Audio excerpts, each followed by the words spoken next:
Welcome back to The Explainer. Today we're diving straight into a totally fascinating and honestly, incredibly timely topic. We're breaking down a comprehensive academic analysis by Daniela Schwarzer about the multi-layered decline of Western global dominance and what that actually means for the entire world order. So if you've ever wondered how things like shifting wealth, aging populations, and entirely new types of warfare are literally rewriting the rules of the geopolitical game, well, you're in the exact right place. Let's get into it. We've got a lot of ground to cover, so here's our roadmap. We're going to break this complex theory down into 5 clear themes. 1. The decline of the West. 2. Wealth and demographic power shifts. 3. New threats and hybrid warfare. 4. A shifting American foreign policy. And 5. Europe's path to resilience. All right, starting right off with Section 1, the decline of the West. To really wrap our heads around what's happening today, we kind of have to challenge some of our deep-seated assumptions about undisputed Western global leadership. For decades, the whole global order relied heavily on this one specific idea. It was this concept of a unified West, basically acting together, mostly under American leadership, to anchor an international system based on liberal human rights and open markets. But as this analysis points out, that foundation, it's cracking. We are seeing a fundamental challenge to the very idea that the West is this cohesive, unchallenged group. The power dynamics that really define the post-World War II era are diffusing, and they are diffusing incredibly fast. Which brings us to Section 2, wealth and demographic power shifts. Let's step back from political theory for a second and just look at the hard, undeniable economic data, because the sheer scale of this economic pivot is massive. Just looking back at 2016, based on global GDP share factoring in purchasing power parity, Asia already held a 31.8% share. Compare that to Europe at 16.8% and the United States at 15.6%. Think about that. Asia had already nearly doubled the economic weight of either Europe or the US individually. And the thing is, this isn't just a sudden blip. It's a long-term historical trajectory. When you track the trend lines over time, the European Union and the United States are on this gradual downward slope in their relative share of total world GDP. Meanwhile, emerging and developing Asia is on this steep, undeniable climb. The wealth gap is closing, and the West is visibly losing its relative economic preeminence.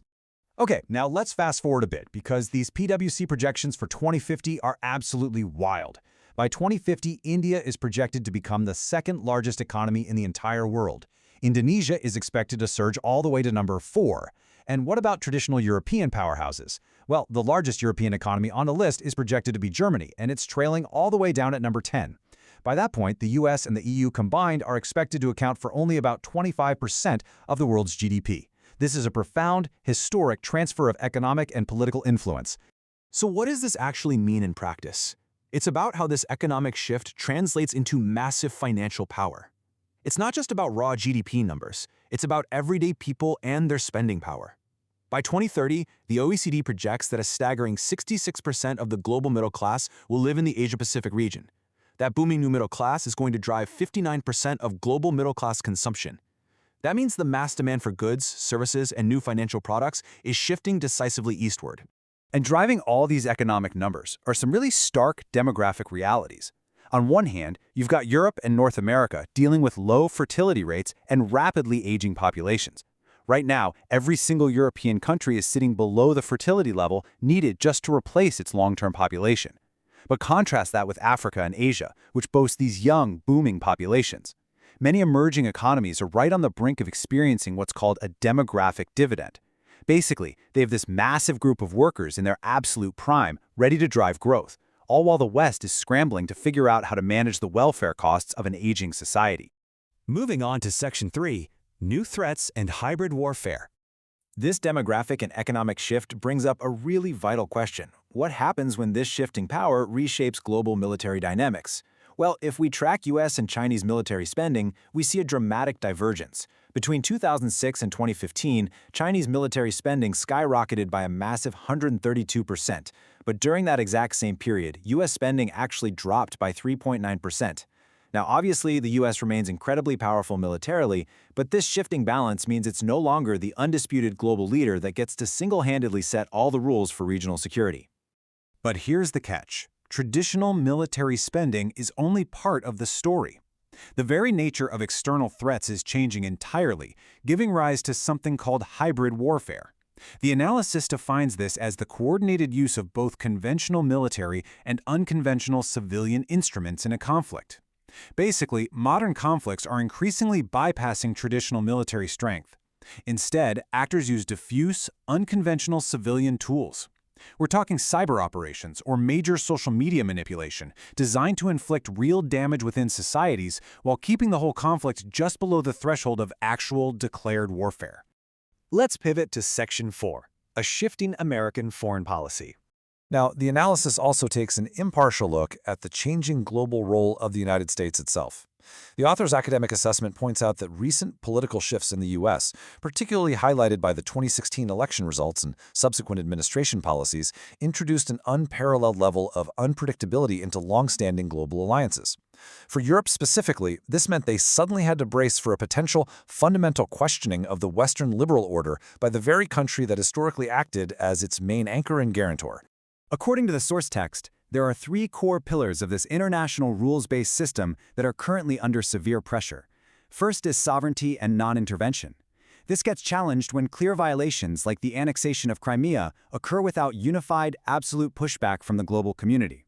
Second is an open world economy. This is being heavily strained by rising protectionist agendas that counter the liberal principle of non-discriminatory trade. And third, the global promotion of human rights and democracy. This pillar faces real setbacks when leading Western nations are perceived to be stepping back from their traditional roles as vocal advocates. Finally, Section 5, Europe's path to resilience. So, we've mapped out the shifting power dynamics and these evolving threats. Now, let's get into the solution phase. What can actually be done? Daniela Schwarzer lays out three specific, vital recommendations for European governments. Step 1. Europe absolutely must foster internal economic growth and socioeconomic cohesion, because simply put, you can't be strong externally if you are deeply divided internally. Step 2. Build robust crisis management capacities. Modern crises cross borders and they cross sectors, so Europe needs highly flexible early warning systems that bridge different government administrations. And Step 3. Improve strategic capability. The author makes a great point here. This shouldn't just be about writing monumental, static strategy documents that sit on a shelf. It needs to be an ongoing process of stock-taking, continually assessing risks and adapting flexibly as the global environment shifts. Which leaves us with this final, critical thought. As wealth shifts east, as populations age, and as historical alliances face absolutely unprecedented tests, can Europe successfully forge a new path of resilience in an unpredictable post-Western world? It's a huge question, and one that demands our attention, because the strategies developed today are quite literally going to define the geopolitical reality of tomorrow. Thank you so much for joining me for this explainer, and I highly encourage you to keep exploring these fascinating global shifts on your own. See you next time!